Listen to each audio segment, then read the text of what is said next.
People who overthink everything at night are not just anxious. They are individuals whose minds learned that vigilance equals safety. Night removes distraction, control, and external reassurance, so the mind takes over as a guard. What once protected them from emotional uncertainty now traps them in endless loops of thought, robbing them of rest, intimacy, and peace. You lie down.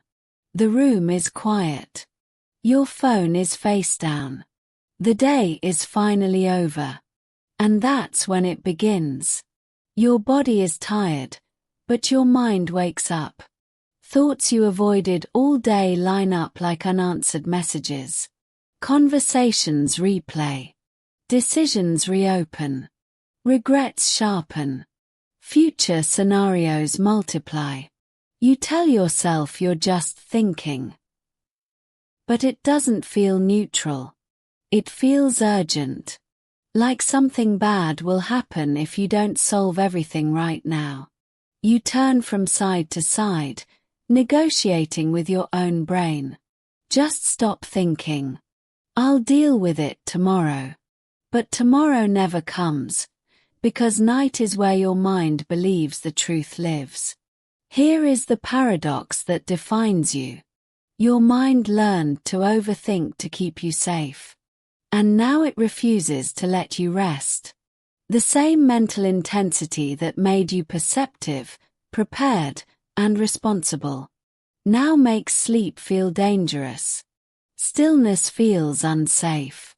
Silence feels loud. You don't overthink because you like it. You overthink because somewhere along the way, your nervous system learned. If I relax, I might miss something. This isn't weakness. It's conditioning. And until you understand why night activates your mind, you'll keep mistaking survival for a personality flaw. To understand nighttime overthinking, we need to talk about the brain when control disappears. During the day, your attention is externally regulated. Tasks, people, movement, noise. But at night, the mind enters the default mode network, the brain system responsible for self-reflection, memory consolidation, and future simulation. For most people, this network gently winds down. For you, it activates like a courtroom. Why?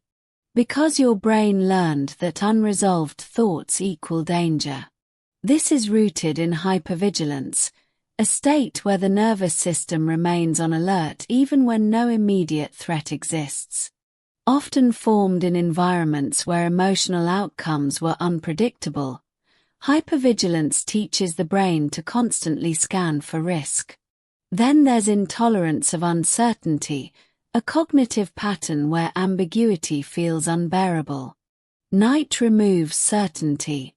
There's no action you can take. No reassurance you can receive. So your mind tries to think its way to safety. Finally, we see cognitive overcontrol, a coping style where emotions are managed through analysis rather than feeling.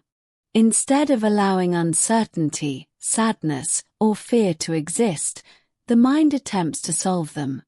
Neurologically, this keeps cortisol elevated and suppresses melatonin. Your body wants rest. Your brain wants answers. And it doesn't know how to stand down. Night becomes a psychological interrogation room, where your mind asks questions it never intends to answer. The deepest cost of nighttime overthinking is not insomnia. It is never feeling done. You go to bed carrying unfinished versions of yourself. Unfinished conversations. Unfinished worth. Unfinished safety.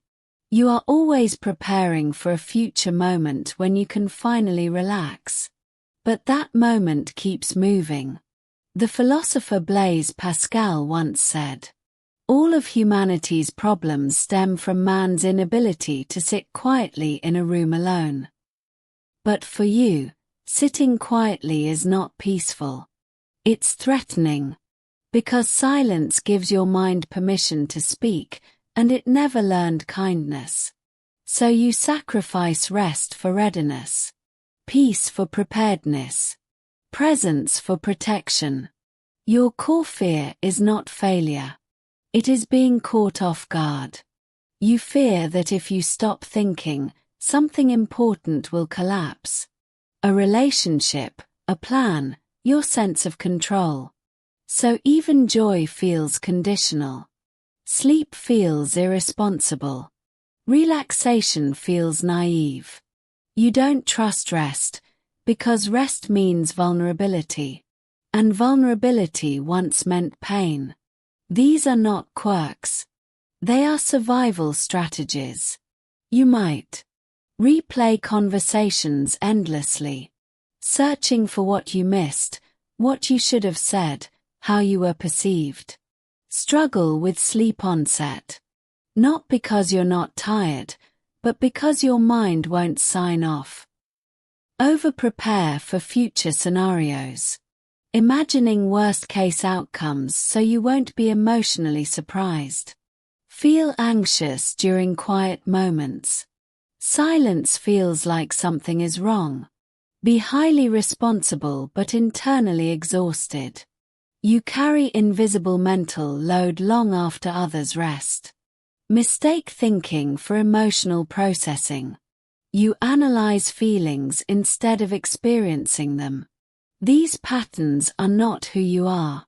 They are what you learned. The work begins with witnessing, not correcting. Instead of saying, "Why can't I just stop thinking?" You ask, "What is my mind trying to protect me from right now?" You stop gaslighting your exhaustion. You name the loop. And in naming it, you begin to step outside it. Healing does not mean silencing the mind. It means teaching it that the night is safe. This begins with somatic safety, calming the body first, not the thoughts. Slow breathing. Grounding sensations. Letting the nervous system feel finished.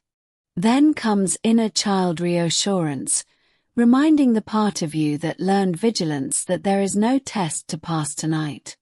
Nothing to solve. Nothing to earn.